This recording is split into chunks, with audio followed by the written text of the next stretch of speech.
Oh, I know my hottest Pop-Tart take. Jerry Seinfeld should not make movies. And that's it. That's the whole take. That movie really made me mad. I didn't pay any money. It was just on Netflix, and I was still like upset I watched it. Right. I was like, what did he have Pop-Tarts in the B movie? What happened? Oh, right. But yes. Right, there's that Pop-Tart. The movie, called, the Pop-Tart movie. Unfrosted, I think. I think you're right.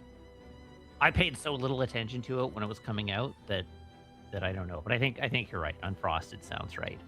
I would go as far as to say, and I know it doesn't really qualify in the term biopic because it's all made up and it's a joke, but like it is the worst biopic ever made. Ooh, that's a hot take. Is it like? I feel like it's not doesn't rise to the level of like being sort of worthwhile of being that bad. Like it's just sort of there. It's sort of like this weird made up story of the actual fight between Post and Kellogg's, where Kellogg's is kind of getting beat, and then they invent the Pop-Tart, and then everything was fine. Sorry, cornflakes. Did somebody else, or what? Like, did somebody else make a movie like they often do, where when there's like a movie that comes out, it'll be like, Oppenheimer comes out, and then some, people will be like, the real Oppenheimer movie comes out. That's like the actual documentary. Somebody will like come out with like the real Pop-Tart story. The true Pop-Tart story. Of curses done on this stream, I'm gonna start writing that movie once we get off stream. So, there you go. Perfect. The real unvarnished truth that they're too afraid to tell you. Yeah, that's all in the subtitle. It's like a whole legal paragraph. The unfrosted truth. There you go. Oh, Bob, that's good. Pitch it to Asylum right now. I got him on speed dial.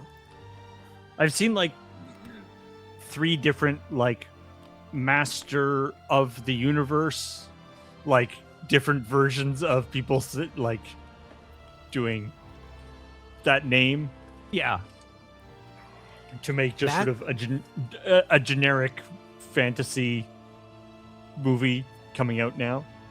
Masters of the Universe is exactly the Barbie problem, because Hasbro greenlights 24 toy-based movies after Barbie hits, because they're like, oh, people want toy movies, not people want intelligent deconstructions of their nostalgia, like.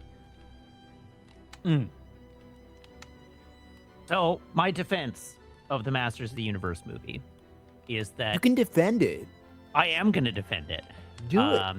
Is so it knows what it is. It's Travis Knight, the maker of the only halfway decent Transformers movie and a bunch of really good stop motion movies.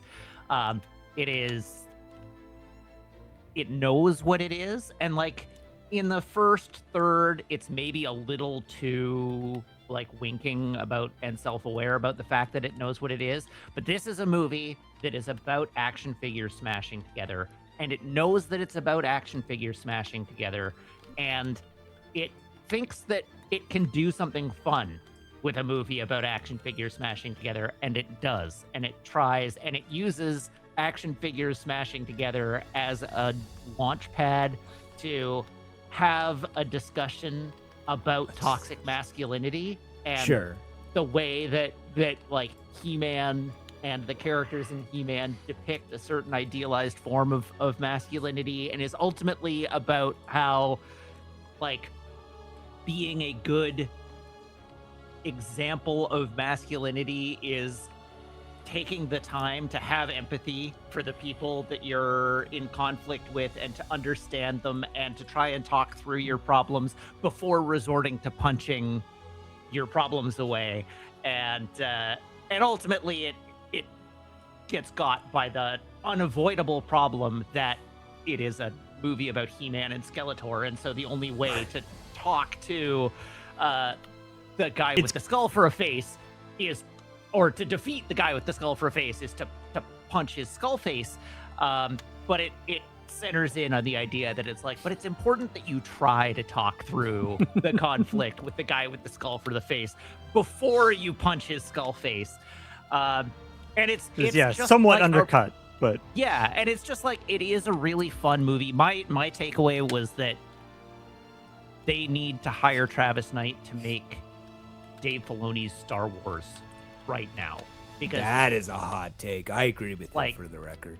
like David Filoni's Star Wars is, I'm gonna just take all my OCs and action figures and smash them together in Star Wars, but he does such a boring job of it and doesn't have anything to say in any of it that just give it to Travis Knight. At least he like can elevate it a little bit and make it into something a little better than just action figures smashing together.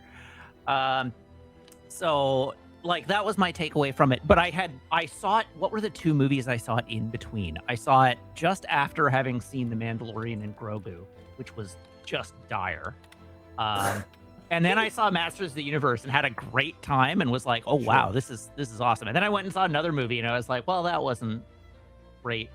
It tells you I cannot even remember what the movie I saw after it was. And so far my like the best movie I've seen in the last couple of months has been Masters of the Universe, which tells you a little bit about the state of the industry right now. And I haven't done the horror movies. Like there's a bunch of great horror movies, but I haven't. I accept all of that. Disney made $1 billion when they made Pirates of the Caribbean.